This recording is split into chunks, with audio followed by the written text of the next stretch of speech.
Olá, eu tenho uma pergunta para você no dia de hoje.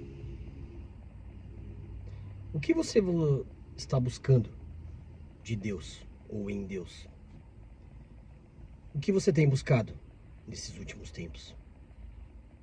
Uma cura, uma libertação, uma bênção, um milagre, uma porta aberta de emprego, uma porta aberta para uma casa, para um apartamento. O que você tem buscado de Deus ultimamente? Quando me veio essa pergunta, quando Deus colocou no meu coração essa questão, Ele também colocou algumas direções, porque não tem problema nenhum em estarmos buscando em Deus aquilo que precisamos, aquilo que desejamos. Não há nenhum problema nisso. Não tem problema. Muito pelo contrário. Tem situações que só Ele resolve. E mesmo naquelas que nós podemos resolver, nós temos que buscar as direções dele. Mas tem um ponto principal. Tem algo que é a chave, porque e quando você pede essas bênçãos para Deus, cura, libertação, tudo que eu já falei no início, e quando Ele não faz? E quando Ele não entrega aquilo que pedimos? E quando Ele não realiza o nosso desejo? Porque Ele é Deus. Se Ele fizer, Ele é Deus. Se Ele não fizer, Ele continua sendo Deus. É o que está declarado na palavra. Mas e aí? Qual é a minha e a sua conduta quando Ele não faz? Nós desanimamos, nós paramos de buscar, nós deixamos de lado, nós duvidamos.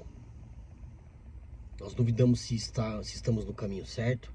Nós duvidamos se Ele está de fato olhando para nós. Nós nos sentimos abandonados.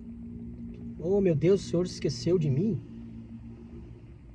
Mas é porque eu tenho um ponto principal que vem na frente da gente buscar e pedir as coisas para Deus.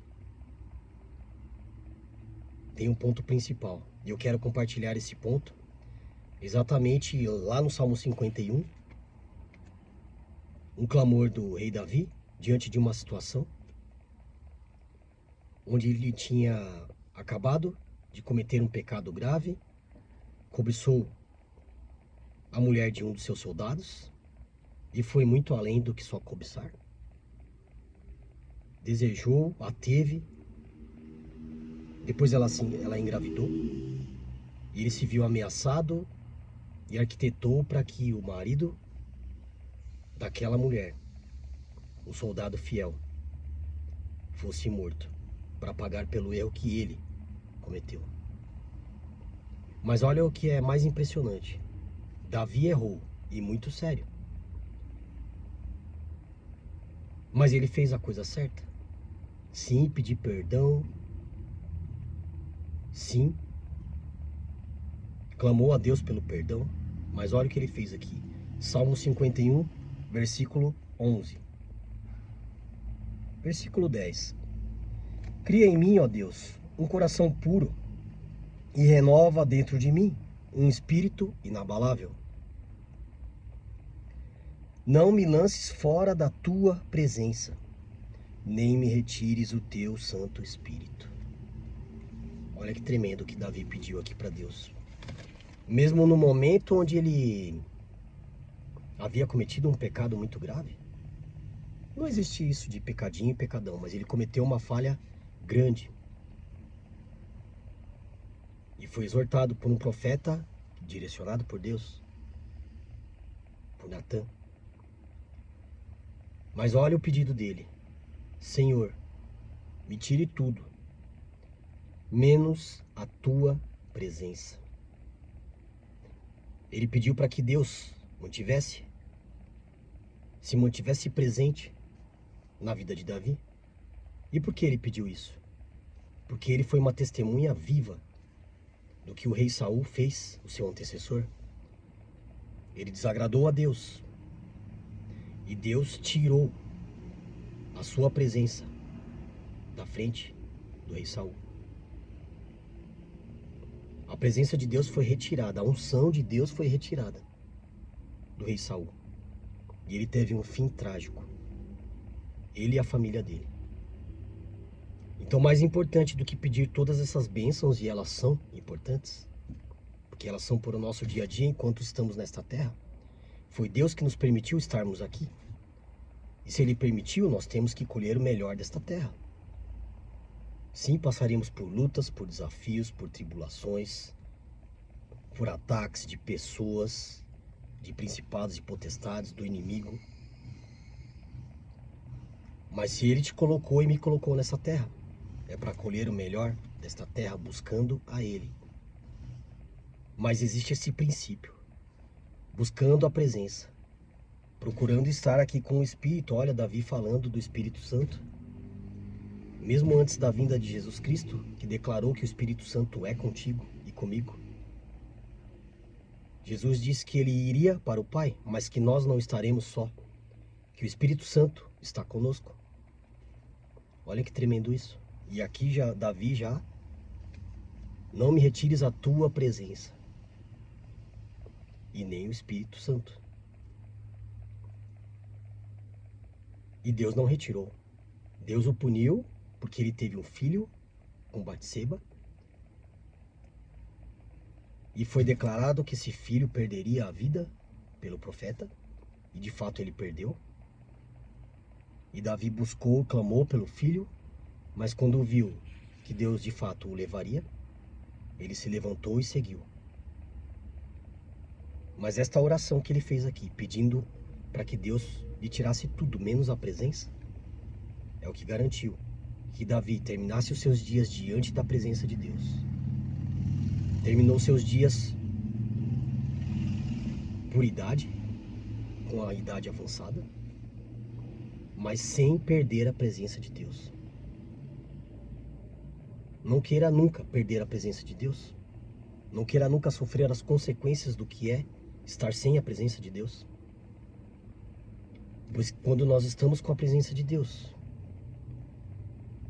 tudo que nós pedimos, precisamos, Deus está olhando. Ele vai conceder se for da vontade dele, é claro. Mas a presença é a parte mais importante.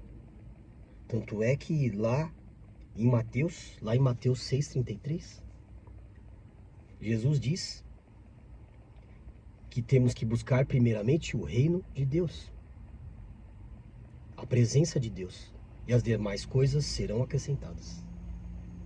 Este é o caminho. Se nós pegarmos ao longo das passagens bíblicas aqui, mas como que eu busco?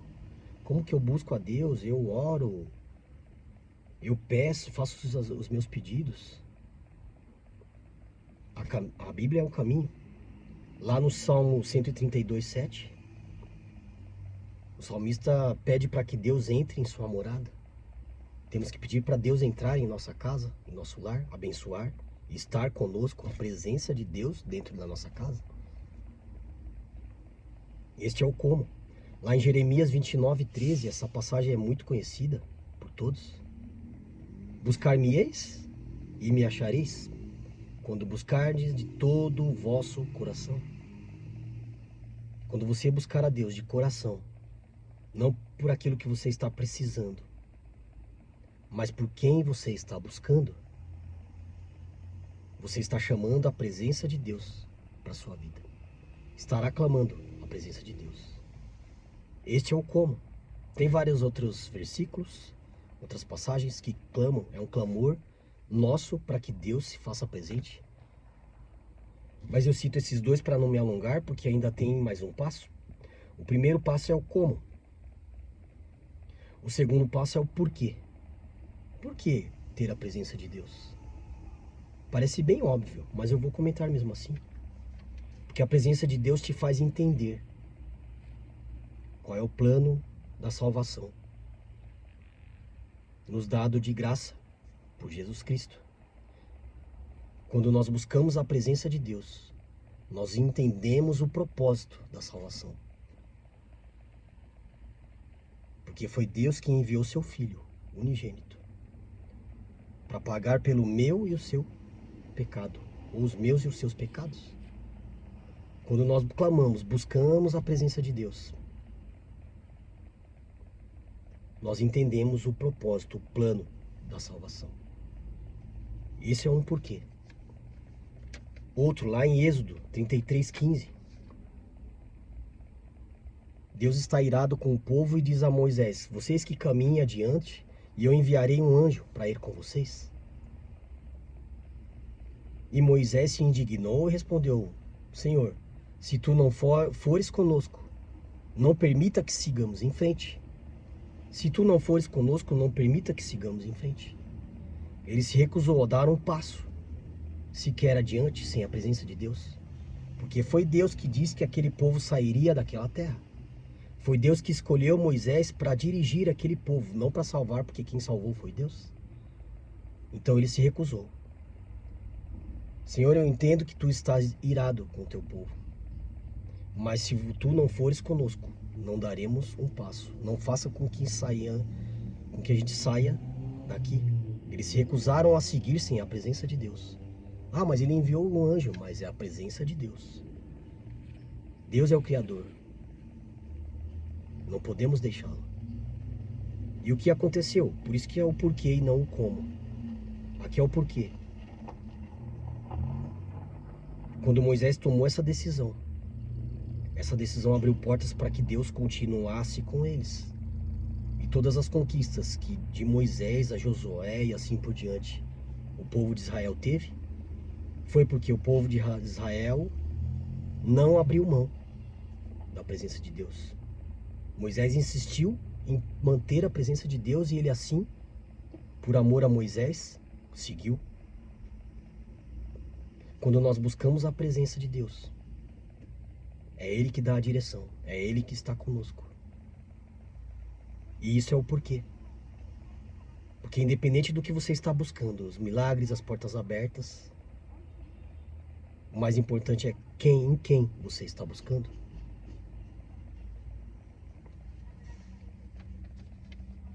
Lá em João também, nós achamos que só os homens precisam de Deus, mas olha o que Jesus diz aqui. Lá em João 17, 11 e 12. Jesus declara que volta para a presença do Pai. Eu vou para a presença do meu Pai. Mas ele pede pelos apóstolos, pelos seus discípulos, para que eles também estejam com Deus, mesmo estando na terra, protegidos por Deus. E mais adiante ele declara: aquele que crer no que os meus discípulos estão ensinando, também terão parte nisso. Se você crê em todos os ensinamentos que a palavra de Deus nos traz, escritos pelos discípulos ou pelos seguidores, você também tem parte com esse plano da salvação, declarado por Jesus, que também buscou a presença de Deus. Que tremendo, né? E para quê, né? O porquê nós entendemos, e agora para que buscar a presença de Deus primeiro? Lá em Mateus 6,33 já está explicado. Porque buscando primeiro o reino de Deus, as demais coisas são acrescentadas. Esse é o porquê buscar primeiro a Deus. Mais importante do que você está desejando e buscando é quem você está buscando primeiro. A Deus? Os homens? Seus desejos? Seu ego? Sua satisfação plena, para que depois pode virar egoísmo? Ou a Deus para que Ele acrescente? E as demais coisas serão acrescentadas. Talvez não seja o que você queira. Talvez não seja o que você quer. Mas é o que Deus quer, que certamente é melhor do que o que eu e o que você queremos. Então aqui, esta palavra, quando nós buscamos a presença de Deus, nosso desejo, a gente transforma os nossos interesses em amor a Ele. Não é mais os nossos interesses, é o amor a Ele. E Ele derrama sobre nós as bênçãos que Ele tem para nós. Nós tiramos aqui do coração o que não tem valor. Tiramos do coração aquilo que não tem valor quando buscamos a presença de Deus, o que não tem importância. Quando buscamos a presença de Deus, Ele nos dá a direção para aquilo que de fato importa. Será que o que você está desejando, o que você está buscando, é de fato importante? É aquilo que fará sentido de fato para a sua vida? A presença de Deus vai mostrar isso para você. E por último, e não menos importante, buscando a presença de Deus, primeiro, antes dos desejos, antes das petições. A presença de Deus nos protege de ciladas e nos guia em passos verdejantes, como está lá no Salmo 23. É a presença de Deus que nos guia em pastos verdejantes, em lugares de águas tranquilas, entregando aquilo que Ele tem para nós e não aquilo que nós queremos tirar dele, às vezes na base da força, da revolta. Então volto a perguntar para fechar: o que você está buscando hoje de Deus? Ou em Deus? Pense em mudar isso, em buscar a presença dele. A primeira coisa que nós temos que buscar, para que as demais coisas que ele tem para nós sejam de fato entregue a nós, é a presença de Deus. Busque a presença de Deus e deixe Ele te surpreender. Fique com essa palavra no seu espírito, porque o coração do homem é enganoso. E que Deus abençoe a sua vida, a sua casa e toda a sua família. Em nome de Jesus. Siga aí também as nossas redes sociais. Eu faço parte do Ministério Jesus é Vida, em Mairink. A Igreja Jesus é Vida. Tem a página aí também, da Igreja Jesus é Vida. Se você morar por perto, venha nos visitar. Se você não mora, assista os cultos online, de sábado às 19 horas da noite. Eu transmito também pelo meu canal das Cartas para Deus. Fique com Deus e até mais. Até mais, gente. Deus abençoe.